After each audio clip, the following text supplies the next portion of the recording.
Bonjour à tous, bienvenue sur sportscars.fr. Aujourd'hui on est dans une station de ski à Gréolières-les-Neiges pour essayer non pas un hélicoptère comme celui qui est derrière moi, mais deux petites sportives, la grise, la Clio RS 2 litres Atmo 201 chevaux, face à la jaune, l'Opel OPC Corsa 1,6 litre turbo. L'OPC Corsa vient de bénéficier d'une évolution moteur, elle consomme moins, elle pollue moins, c'est tout bénéf pour l'environnement. Allez, en piste.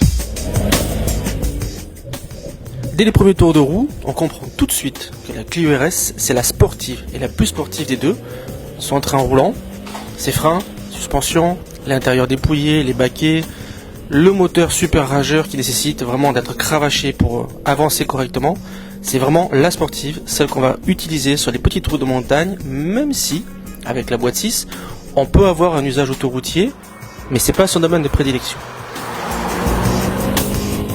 La Clio RS joue toujours son registre de sportive jusqu'au bout, c'est-à-dire qu'on a un intérieur très spartiate, très dépouillé, les insonorisants visiblement on n'a pas mis le paquet, le couple est perché à 5400 tours minute, pas de secret, pour avancer il faut taper dans les tours, ceci dit le moteur il adore ça et il rechigne pas à aller chercher la zone rouge.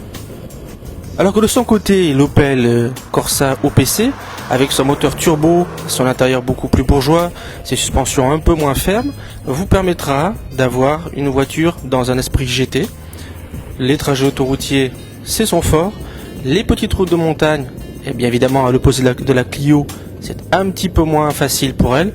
Malgré tout, elle est très loin d'être ridicule. Le châssis est bien équilibré, sain. Et ce qui est amusant, c'est que lorsqu'on passe dans une épingle en deux avec la Clio pour pouvoir ressortir en ayant une zone de rotation au niveau du moteur suffisante pour s'extraire de cette épingle, eh bien, avec l'Opel Corsa OPC, on peut largement passer en 3. Le couple est présent dès 1980 tours minute. La longe est suffisante, on s'extrait de l'épingle, c'est aussi beaucoup de bonheur. Alors côté équipement, l'Opel Corsa OPC est un ton au-dessus de la Clio RS, dans la mesure où en plus celle dont nous disposons aujourd'hui est équipée d'un châssis Cup.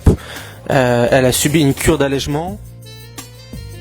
192 chevaux d'un côté, 203 chevaux de l'autre, mais alors des philosophies totalement opposées. La Clio RS, c'est un moteur 2 litres atmosphérique qui dépasse les 100 chevaux au litre. Il est clair que on n'est pas du tout dans le même registre. Par contre, en fonction de vos désirs, si vous cherchez une voiture sportive, vous prendrez direction Clio RS. Si vous cherchez une voiture beaucoup plus polyvalente, eh bien l'Opel Corsa OPC saura satisfaire et répondre à toutes vos attentes. 192 chevaux, 1,6 litre turbo. Le couple arrive très tôt, à moins de 2000 tours minute. Il est supérieur à celui de la Clio. En plus, on dispose d'un overboost qui permet d'augmenter le couple pendant quelques secondes. Résultat des courses, un moteur beaucoup plus linéaire, beaucoup plus facile et une prise en main beaucoup plus simple pour le conducteur néophyte. L'Opel Corsa OPC, elle, étant plus bourgeoise, on dispose d'un confort nettement supérieur et d'un équipement beaucoup plus fourni et beaucoup plus complet.